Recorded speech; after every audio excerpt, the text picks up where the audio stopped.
ओम।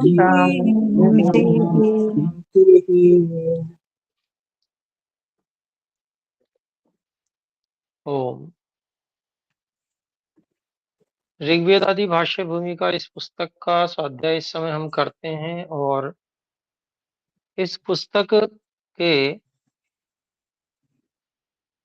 वेदोक्त धर्म विषय में जो 12वें मंत्र की आर्य भाषा में व्याख्या हम पढ़ चुके थे। आज 13वें मंत्र की आर्य भाषा व्याख्या पढ़ने वाले हैं, जो कि अथर्ववेद का मंत्र है। तो इसमें मैं आरंभ करता हूं। इसमें बताया गया है आयुष च इत्यादि वीर्य आदि धातुओं की वृद्धि और रक्षा करना तथा युक्ति पूर्वक ही भोजन और वस्त्र आदि का जो धारण करना है, इन अच्छे नियमों से उम्र को सदा बढ़ाओ। तो यहाँ पर ये धर्म के अंतर्गत ही है कि धातुएं शुद्ध हों, उनकी रक्षा करें। जब अग्नि, जठराग्नि और अन्य धातुओं की अग्नि ठीक होगी, अच्छी होगी, तो धातुओं में मल बाहर निकलते जाएंगे, तो धातुएं शुद्ध होंगी। और अग्नि मंद होगी धातुओं की, तो मल ठीक से निकल नहीं पाएंगे, बीच में ही कहीं कहीं अटके रहेंगे। और जब मल अटके रहेंगे तो धातुएं अशुद्ध हो जाएंगी, वहां पर अवरोध होगा। वात पित्त कफ का भी, वहां पर वात पित्त कफ की भी अशुद्धि बन जाएगी। अनेक प्रकार की अशुद्धियां धातुओं में होंगी। तो धातु अग्नि और जठराग्नि को प्रदीप्त रखना, तीव्र रखना, ये इसका उपाय है कि वीर्य आदि धातुओं की शुद्धि और रक्षा हो सके। तो ये विधान है, ये धर्म है, ये करना धर्म है। और युक्ति पूर्वक ही भोजन और वस्त्र आदि का धारण करना। तो देखिए, आहार और विहार दो चीजें हैं। ये दोनों ही लगभग इसमें ली गई। जैसे भोजन करना और वस्त्र आदि धारण करना, तो भोजन करना आहार में आ गया और वस्त्र आदि धारण करना विहार में आ गया। तो ये युक्ति पूर्वक करना है। युक्ति का अभिप्राय क्या है? फैशन नहीं है युक्ति। युक्ति का अभिप्राय है ऋतुओं के अनुकूल, जो शरीर के अनुकूल ऐसे भोजन का प्राप्त करना और वस्त्रों का धारण करना, जिससे जठर अग्नि और धातुओं की अग्नि प्रदीप्त रहे, कमी ना आए। तो उसी से वीर्यादि धातुओं की शुद्धि और रक्षा होगी। तो ऐसा करने से क्या होगा? ये नियम पालन करेंगे तो जो अवस्था है वो बढ़ जाएगी।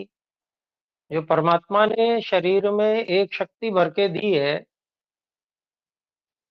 कि वो इतना चलेगा, तो उसमें जब हम समुचित आहार विहार का उपयोग करके धातुओं की पुष्टि करेंगे, उनमें शुद्धि रहेगी, तो ये बल और बढ़ जाएगा। अर्थात अवस्था और बढ़ाई जा सकती है ब्रह्मचर्य आदि के द्वारा। घटाई भी जा सकती है। खराब आहार विहार कर दीजिए, गंदी चीजें खाना पीना शुरू कर दीजिए, तो घट जाएगी। तो ये ईश्वर का उपदेश वेद में है। फिर आगे कहते हैं रूपम च, अत्यंत विषय सेवन से पृथक रह के और शुद्ध वस्त्र आदि धारण से शरीर का स्वरूप सदा उत्तम रखना।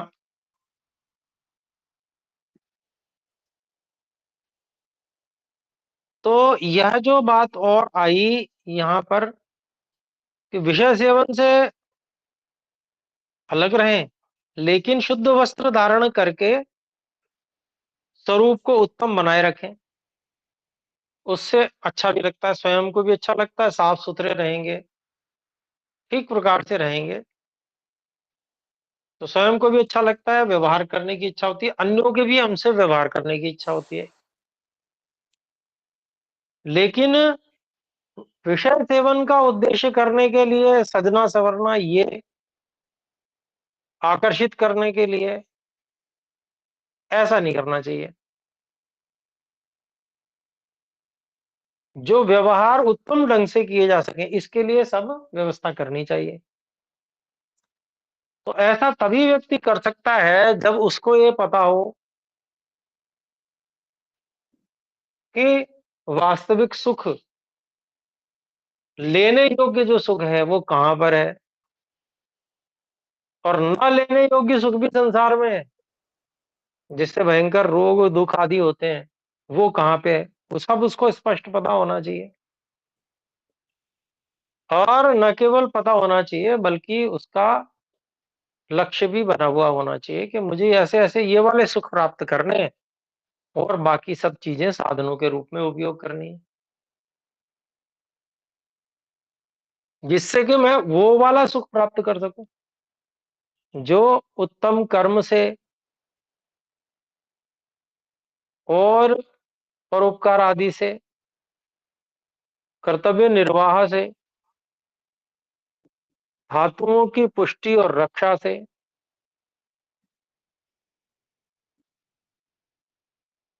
और बुद्धि की तीव्रता से, ज्ञान की वृद्धि से, इत्यादि, ये सब जो है कार्य, इनसे ये सुख मिलता है, ये सुख लेने योग्य है, सांसारिक सुखों में से।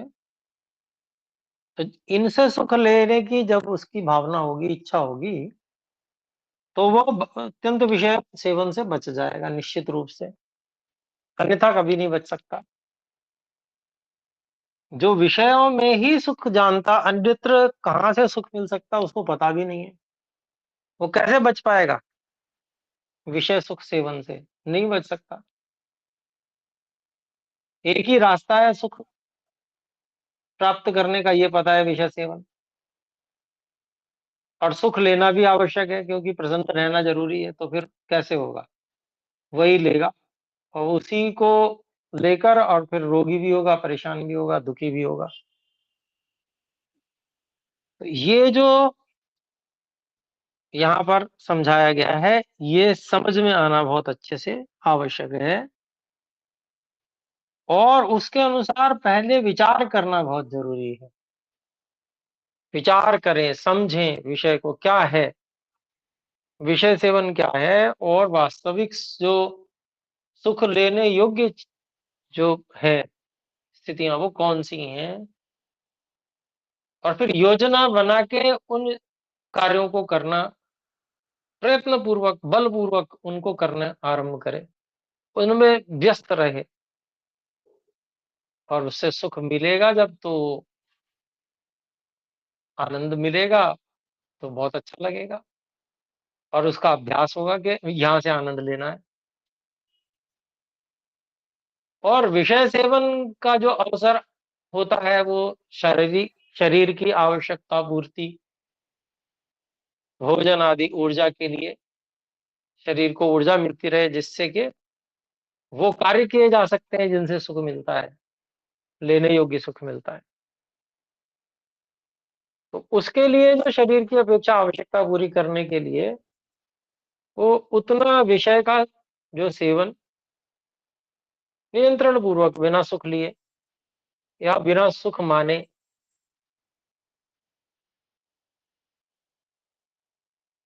बिना सुख लिए न कह के बिना सुख उसमें माने, और उनका उपयोग करें कि सुख नहीं है ये, ठीक है, अनुकूलता है, खा रहे हैं, भोजन कर रहे हैं, ये अनुकूल भोजन है, अनुकूलता लग रही है, पर ये कोई सुख का विषय नहीं है, कोई सुख मिल रहा है इससे, इसमें बहुत अच्छा है, ये मान्यता हटा दे वहां से व्यक्ति। अगर इतना कर पाता है, तब ये संभव है जो यहाँ पर निर्देश किया गया है। फिर आगे कहते हैं, उत्तम कर्मों के आचरण से नाम की प्रसिद्धि करनी चाहिए, जिससे अन्य मनुष्यों को भी श्रेष्ठ कर्मों में उत्साह हो। मेरा नाम हो, एक भावना ये हुई कि मेरा नाम होगा, मुझे बड़ा सुख मिलेगा उससे। तो ये जो भावना है, ये थोड़ी निकृष्ट भावना है। उत्कृष्टता उसमें है कि इस भावना से नहीं कीर्ति कर रहे हैं कि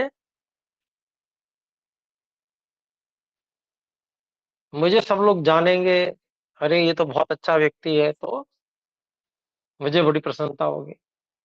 ऐसा ना करके लोग इसलिए जाने कि जिससे लोगों को भी प्रेरणा मिल सके, वो भी सुखी हो,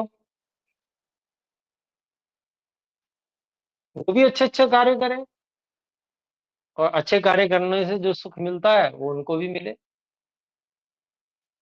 यश का यश की अभिलाषा इसलिए कि अन्यों को भी सुख हो।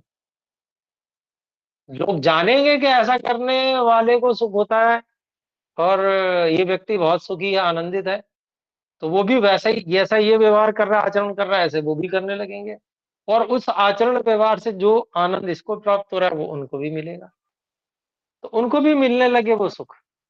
इस उद्देश्य से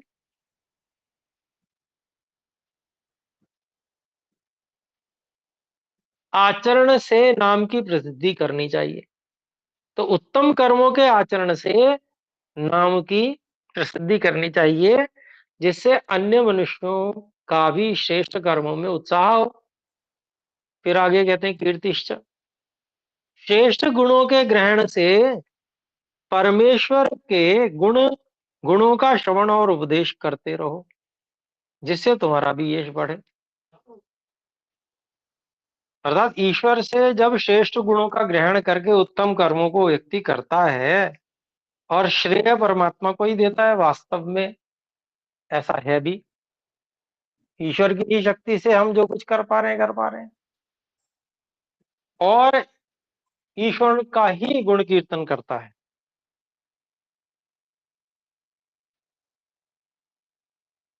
तो ईश्वर के गुणों का श्रवण और ईश्वर के गुणों का ही उपदेश करते रहे। तो ऐसा करने से ईश्वर की दृष्टि में भी ये बात आएगी कि ये व्यक्ति न्यायपूर्वक बात कर रहा है, जो वास्तविकता है उस पूर्वक बात कर रहा है। और जब कोई न्यायपूर्वक कार्य करता है तो उससे उसका यश बढ़ता है। हर व्यक्ति समझता है, जानता है कि ये व्यक्ति ठीक कार्य करता है, बहुत अच्छा व्यक्ति है।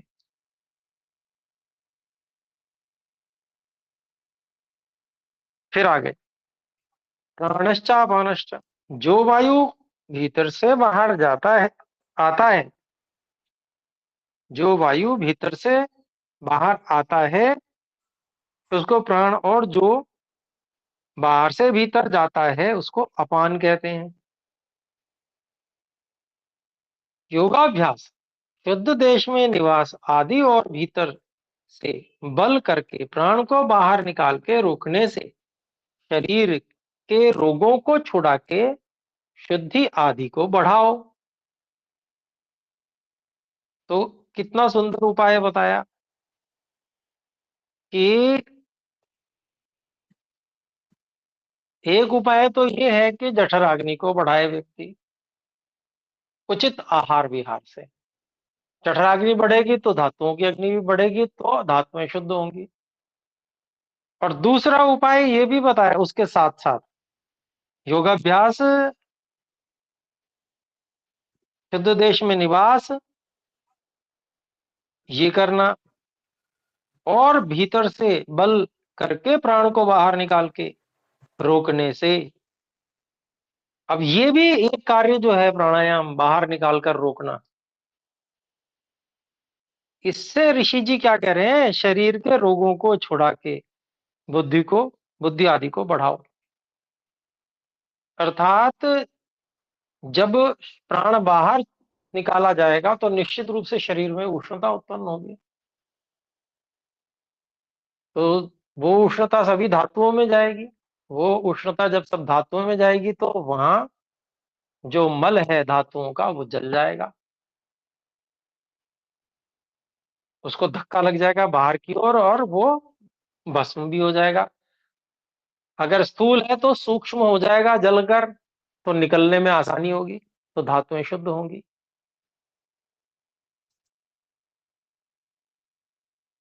तो उससे क्या होगा, रोग छूट जाएंगे।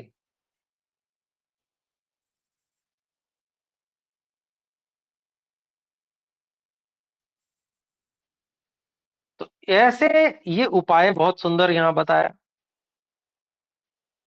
तो इसको परम तप भी कहा गया है महर्षि जी के द्वारा ही। तो ऐसे शरीर के रोगों को छुड़ा के बुद्धि आदि को बढ़ाओ, और इससे जो है बुद्धि भी खूब बढ़ेगी।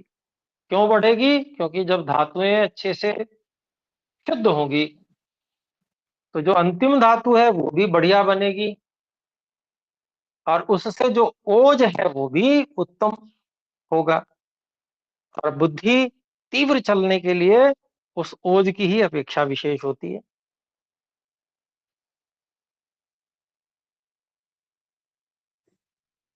और वही ओज जो है वह रोग प्रतिरोधक क्षमता भी है, शरीर में रोगों को घुसने नहीं देता वो ओज।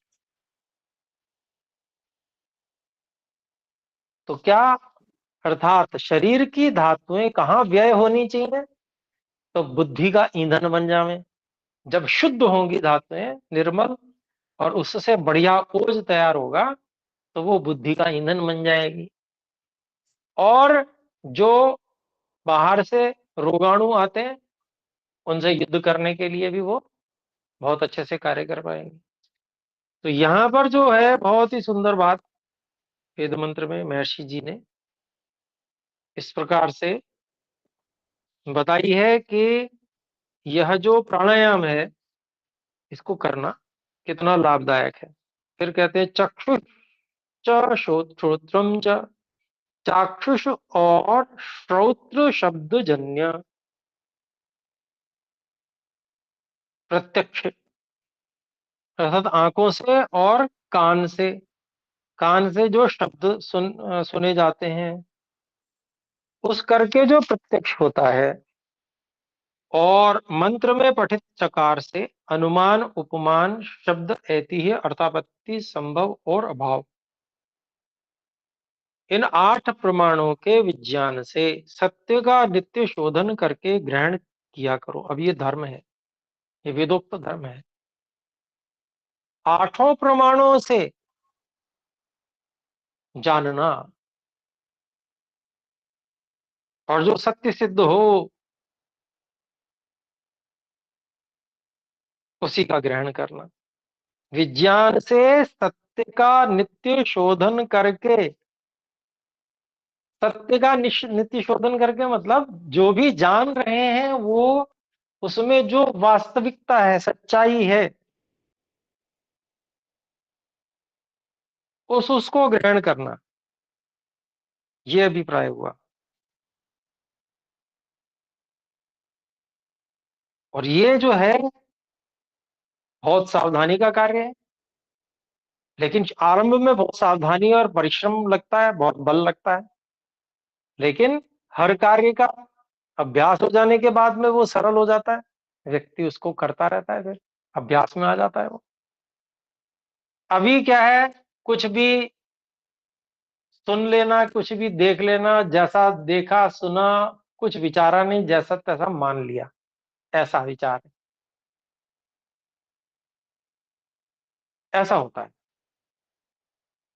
सामान्य व्यक्ति की स्थिति। लेकिन जो व्यक्ति सत्य मानी, सत्यवादी, सत्यकारी, ऐसा होता है जो इस वेदोक्त धर्म का पालन करता है, वो आठों प्रमाणों को बहुत अच्छे से जानता है, समझता है, और उनका उपयोग करता है, और सावधान रहता है। सावधान रहकर और प्रमाणों से परीक्षण करके तब जो इंद्रियों से ग्रहण कर रहा है, उसमें सच्चाई क्या है, वास्तविकता क्या है, उसको शुद्ध करके तब मानता समझता है। अब ये शुद्ध करना कैसे है? तो वही जो विद्या है, अनित्य को अनित्य और नित्य को नित्य समझना, एक ऐसा आत्मनिरीक्षण करेगा व्यक्ति। कहीं यह जो मैं देख रहा हूं, कहीं इसमें मैं, ये अनित्य है, इसको मैं नित्य तो नहीं समझ रहा हूं। ऐसे ही अशुद्ध को मैं कहीं शुद्ध तो नहीं समझ रहा हूं। दुख रूप को कहीं सुख रूप तो नहीं समझ रहा हूं। जड़ वस्तु को आत्मा आत्मा तो नहीं समझ रहा हूं। ऐसे शुद्ध करके और प्रमाणों से पूरी तरह से परीक्षा करके उसके बाद में स्वीकार करता है। बहुत बल लगता है, बहुत थोड़ा जान पाएगा व्यक्ति आरंभ में, बाकी को परीक्षा कोटि में डालता चला जाएगा।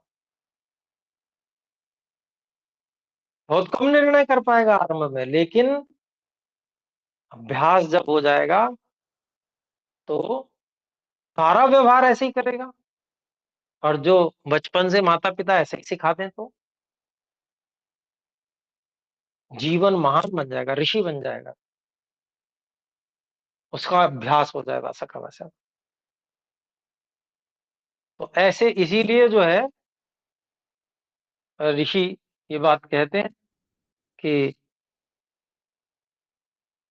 वो व्यक्ति बड़ा भाग्यवान है जिसका जन्म धार्मिक और विद्वान माता पिता के संबंध में होता है।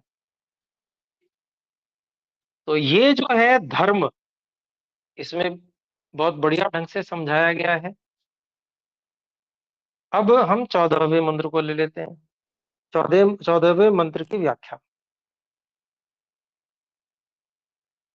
पयश्च रसश्च, जो पय अर्थात दूध जल आदि, और जो रस अर्थात शक्कर औषधि और घी आदि हैं,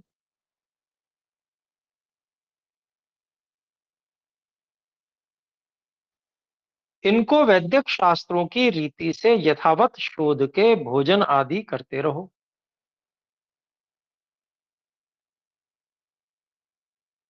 अभी आजकल इनको शुद्ध तो करते हैं, लेकिन खाली चमकीला बनाने के लिए, चाहे उसमें विष घुल जाए, दिखने में चमकीला होना चाहिए, इस तरह से नहीं। यहां पर क्या कहा?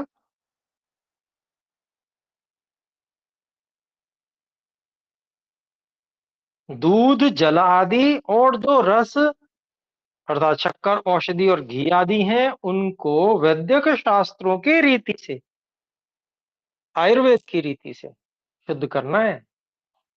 और आयुर्वेद की रीति से ऋषियों ने इस तरह का बहुत ध्यान रखा है कि वास्तव में शुद्ध होना चाहिए, जो शरीर के लिए लाभकारी बन जाए। तो यथावत शोध के भोजन आदि करते रहो। अब ये परंपरा ही बिगड़ गई, तो अब उसी वातावरण में रह के और ठीक नहीं कर पा रहे, तो सावधान व्यक्ति फिर भी ठीक करता है, प्रयास करता है ठीक करने का।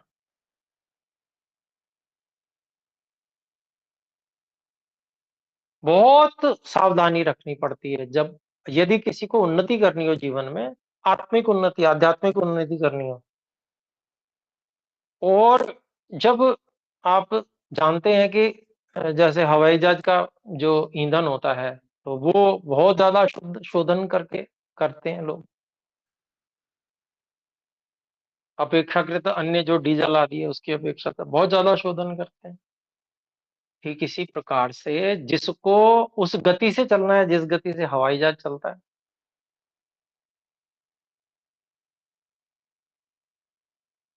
तो भाई ईंधन उतना शोधन तो करना ही पड़ेगा। तो उसी के लिए यहाँ पर निर्देश किया जा रहा है। और मोटी बुद्धि के लोग कहते क्या ही फर्क पड़ता है, कुछ नहीं होता। वो कुछ नहीं होता का मतलब करना भी कुछ नहीं उसको जीवन में। जीवन में जिसको कुछ करना है वो सूक्ष्मता से सोचेगा ना। उसको एक एक मिनट की जो है अपने उसका मूल्य पता है कि मैं अगर ये आहार इस तरह से करता हूँ और ये हो जाता है और ये शुद्ध होता है तो मेरी बुद्धि इतने समय तक ठीक चलेगी, तीव्रता से चलेगी, कार्य करेगी। और अगर मैंने जरा भी ये आहार ले लिया तो मेरी बुद्धि ठप हो जाएगी। तो एक गणित व्यक्ति को उसको पता होता है जो उतनी सूक्ष्मता से कार्य करता है और उतनी सूक्ष्मता की अपेक्षा उसको आवश्यकता उसको होती है, साधना आदि करता है जो व्यक्ति।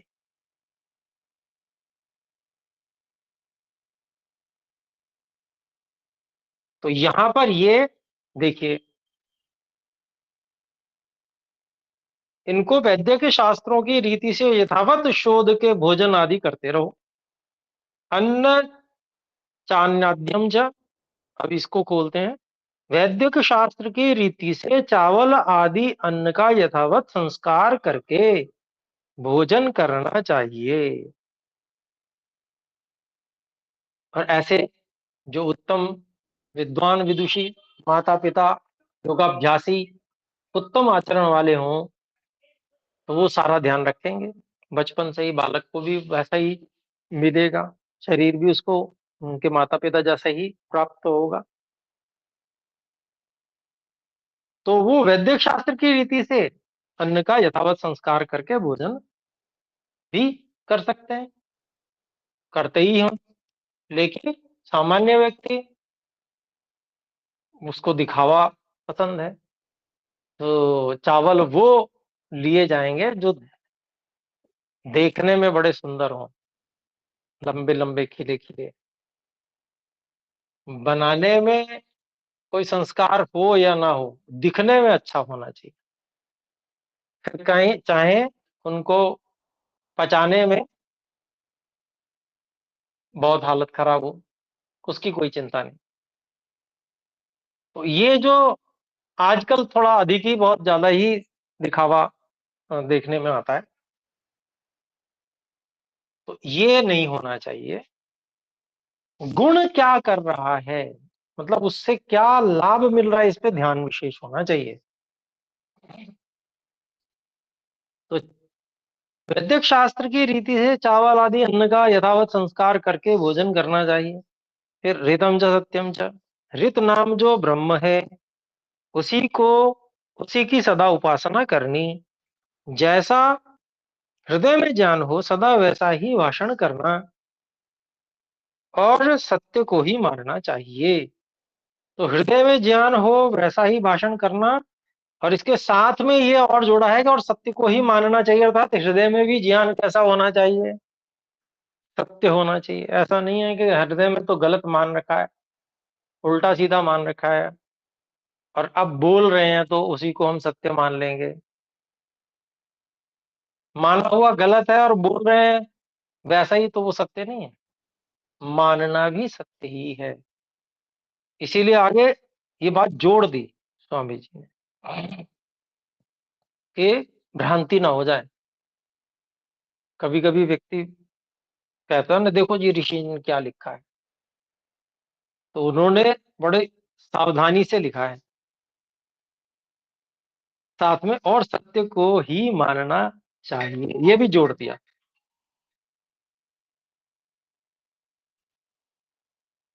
एक मिनट।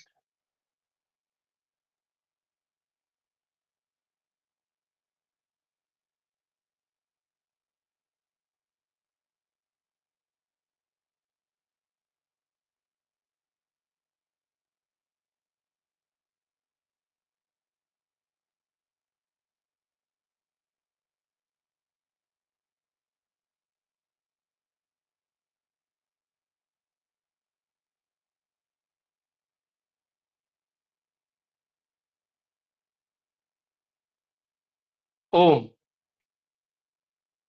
तो यहां पर जो बात चल रही थी हमारी,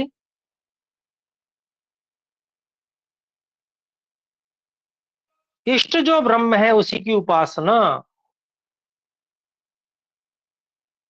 और जो पूर्वोक्त यज्ञ सब संसार को सुख देने वाला है, उस इष्ट की सिद्धि करने की पूर्ति और जिस जिस उत्तम कामों के आरंभ को यथावत पूर्ण करने के लिए जो जो अवश्य हो सो सामग्री पूर्ण करनी चाहिए।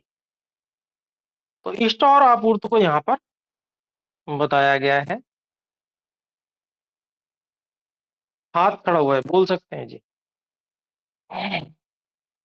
नमस्कार महोदय। जी महोदय, नमस्कार। मेरा प्रश्न ये है, एतिह्य, ये तेल अध्याय उसमें नीचे से दूसरी शब्द, दूसरी लाइन का दूसरा शब्द, इसका अर्थ क्या है? एतिह्य। ऐतिह्य इतिहास, इतिहास को कहते हैं। इतिहास समझते हैं? हाँ जी। जी जी, दूसरा उसी को कहते गुरुजी, ये बताइए, ये जो प्राणपान का जो क्रिया बताई है, जरा स्पष्ट करेंगे इसको? हैं। ये सत्यार्थ प्रकाश तृतीय समुल्लास में बहुत स्पष्ट शब्दों में महर्षि जी ने बताई हुई है कि मूलेंद्रिय का संकोच करके पहले आसन लगा लें, आसन लगा के स्थिर करके और फिर मूलेंद्रिय का नीचे से संकोच करके सारी महोदय, जो श्वास है महोदय, उसको मैं बाहर निकाल। बंधों के बारे में नहीं पूछ रही हूँ, केवल प्राणपान के बारे में पूछ रही हूँ। मैं बंधों के बारे में नहीं पूछ रही। मेरा प्रश्न केवल श्वास लेने छोड़ने से इसका उल्लेख जो किया है, स्पष्ट करेंगे ये क्या है? केवल जी, मैं तो जो कर सकता हूँ वही कर रहा था, बाकी आपको कुछ और जानना है तो मैं समझ नहीं पाया जी आपकी बात। चलिए फिर बताइए, मैं प्रयास करूंगी आपको समझने का। जी, जो यहाँ पर दिया हुआ है स्वामी जी ने प्राण और अपान का जो कार्य दिया हुआ है कि कैसे करना है उससे लाभ उठाने के लिए, तो उन्होंने बाह्य प्राणायाम यहाँ पर लिखा हुआ है। नाम नहीं लिखा है लेकिन उन्होंने क्रिया वही बताई है जो बाह्य प्राणायाम में की जाती है। ठीक है जी। महोदय, मैं प्रश्न जरा पढ़ के बताती हूँ आपको। ये प्राणाश्चापानाश्च, जो वायु भीतर से बाहर आता है उसको प्राण, और जो बाहर से भीतर जाता है उसको अपान कहते हैं। ये दो लाइन क्लियर कर दीजिए महोदय, सिर्फ ये स्पष्ट नहीं अभी हुई मुझे। ये तो स्पष्ट रूप से लिखा हुआ है, अभी इसमें क्या अस्पष्ट है वो मैं नहीं समझ पाया ना। भीतर महोदय, शब्द, बाहर शब्द, ये समझ में नहीं आया आपको? नहीं जी, ये तो मुझे समझ में आया है, लेकिन जो योग में यहाँ पे जो नृत्य हम करते हैं उसमें या हमारे आध्यात्मिक गुरु भी जो हमें बताते हैं, वो ये बताते हैं कि जो वायु से हम खींचते हैं, वो प्राण खींचते हैं अपने अंदर ग्रहण करने के लिए, और जो शरीर से चाहे दूषित वायु निकले या श्वास के द्वारा हम फेंकते हैं, वो अपान वायु होती है। यहाँ विपरीत लिखा है, इसलिए मैं जानना चाहती कि हम जो सीखे हैं वो गलत है, या जो यहाँ पढ़ रहे हैं वो गलत है, किसको हम सही माने? ये मेरा प्रश्न था। देखिए, ऋषियों को प्रामाणिक मानना चाहिए। संस्कृत भाग में भी यही लिखा है और हिंदी भाग में भी बिल्कुल उसके समान ही लिखा है। तो जो ऋषि कह रहे हैं वो प्रामाणिक है, सामान्य व्यक्ति जो कह रहा है वो गलत है, अगर वो विपरीत है तो। ठीक है। लेकिन रामदेव जी तो जगत गुरु बने हुए हैं आजकल, वो तो यही सिखाते हैं। चलिए, उसके बारे में क्यों व्यक्ति विशेष पे मैं कोई टिप्पणी नहीं करूंगा। जी, बहन कंचन जी भी कुछ कहना चाहते हैं, कृपया बोले। हाँ जी आचार्य जी, मेरा भी यही प्रश्न था, क्योंकि हम भी अभी तक यही सीख रहे थे कि जो हम अंदर वायु लेते हैं वो प्राण वायु है और जो बाहर जाती है वो अपान है। हो सकता है वो गलत हो, मतलब हमें भी अभी तक यही था, यही मेरा भी प्रश्न था। जी, कभी जैसे उनसे आप भेंट करें तो उनको ये दिखा के कहें कि देखिए, उनको तो मैं स्वामी दयानंद जी को तो आप भी जानते हो, ये हाँ ये लिखा हुआ है और आप जो कह रहे हैं ये लिखा है उल्टा है, तो उत्तर वो देंगे। मैं तो नहीं दे सकता कि वो ऐसा क्यों कह रहे हैं। तो भाई, जो कह रहा है उत्तर वही दे सकता है ना। मैं तो महर्षि जी को मानता हूँ तो इसलिए वही कह सकता हूँ। जी, आदरणीय महोदय, महर्षि जी। लेकिन जो दूसरी बात लिखी है ना, ओम बंध जी, लगा बहन के अंजलि करने जी वाली। आप म्यूट कीजिए। आपकी बात हो चुकी है, आप दोबारा से हाथ उठाएंगे फिर कहेंगे।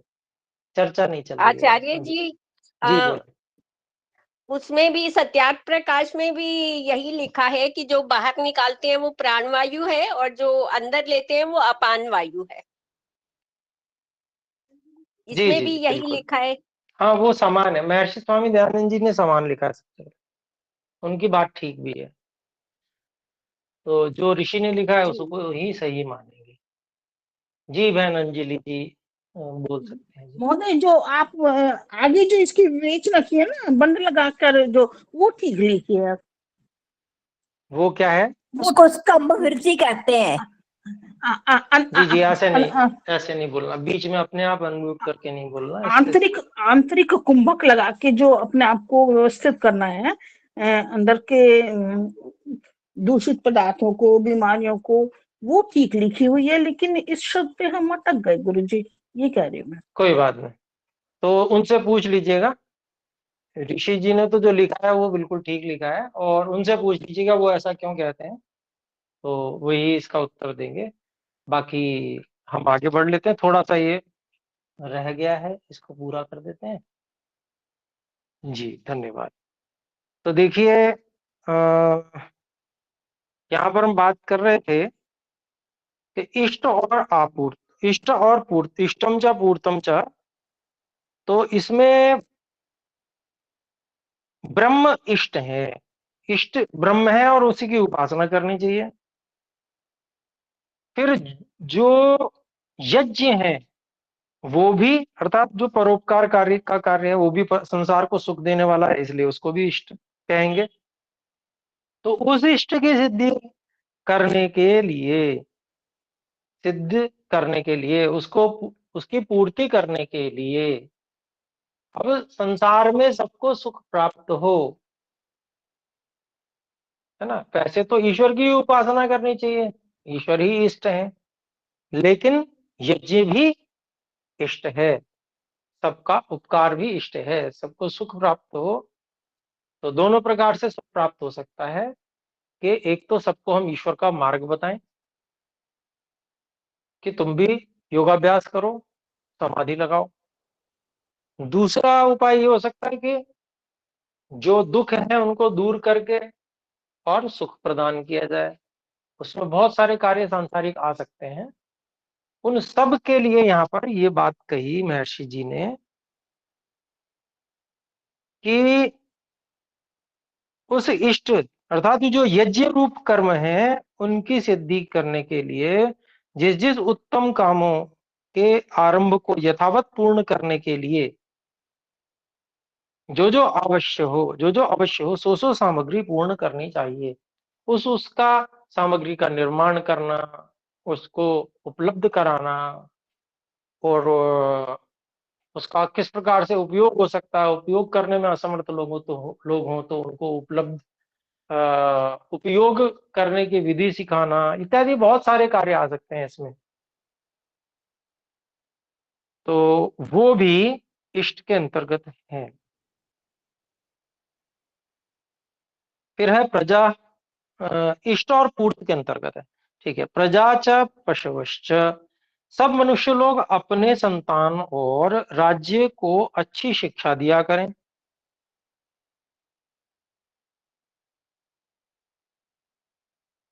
और हस्ती तथा घोड़े आदि पशुओं को भी अच्छी रीति से सुशिक्षित करना उचित है। तो देखिए, जो अपनी संतान है और राज्य अर्थात जो प्रजाएं हैं, तो संतानों को सुशिक्षित करना माता पिता का कार्य है, शिष्यों को सुशिक्षित करना आचार्य का कार्य है, और प्रजा को सुशिक्षित करना ये राजा का कार्य है।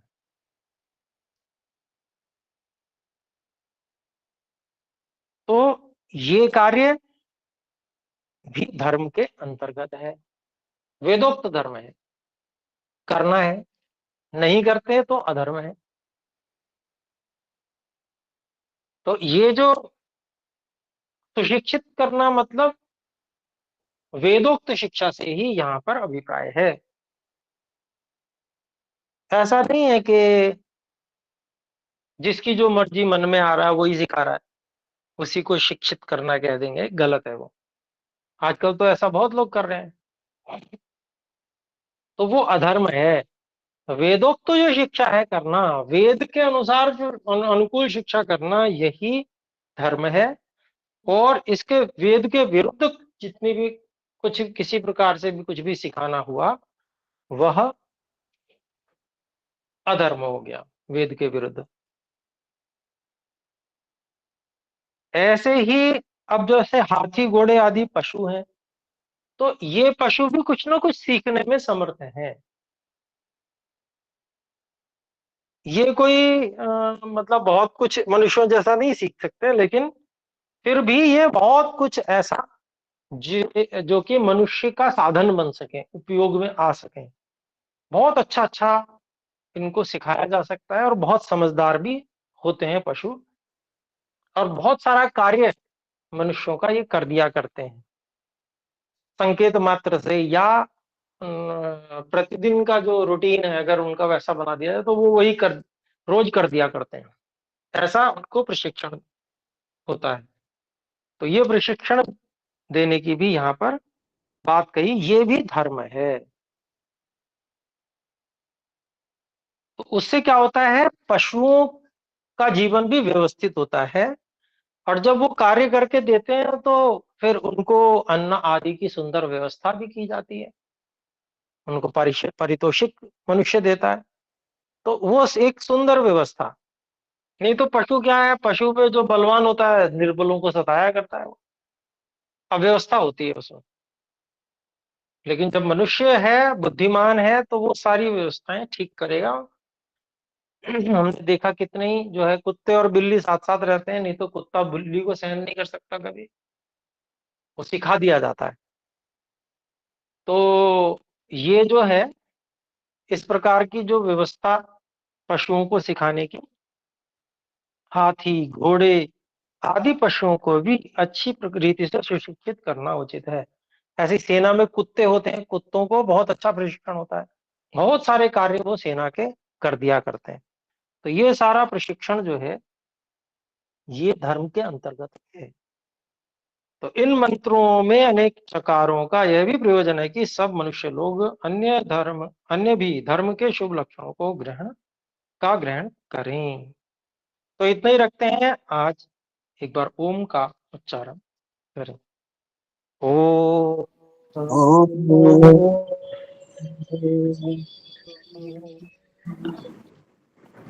को धन्यवाद सादर महोदय। नमस्ते। नमस्ते आचार्य जी, नमस्ते सभी बहन भाइयों को नमस्ते जी। नमस्ते जी, सबको सादर नमस्ते। ओम।